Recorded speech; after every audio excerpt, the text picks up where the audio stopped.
Mga kaibigan, napakaselan po ng video ito. Ito po ang pinaniniwalaan nilang tunog ng impyerno. Tunog ng mga taong nagsisigawan sa impyerno.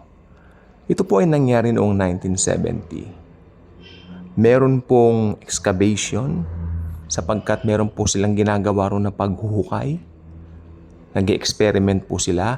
Alam niyo po bang 19 years nila itong hinukay at 1,700 miles ang lalim. So ibig sabihin, ito po ang pinakamalalim na nahukay ng mga tao sa buong kasaysayan. At para madagdagan ang kanilang experiment, sila po ay kumuha ng microphone at ito po ay talagang inilower nila na talaga ng grabing, wow, napakalalim. Okay? At sinabi rin nila na napakainit na kaya yung microphone, bago pa ito masira, nakapag-record ito. Kasi nasira po yung microphone sa sobrang init. Mainit po sa ilalim.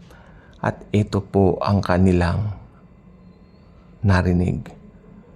Humanda na po kayo. For the first time on this channel, ito po ang tunog ng impyerno. Tunog ng mga taong nasa impyerno. According sa siyensyang ito. Pero bukas gagawa ko ng vlog regarding this.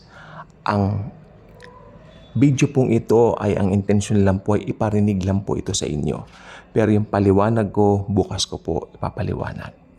Kayo na po ang bahalang musga.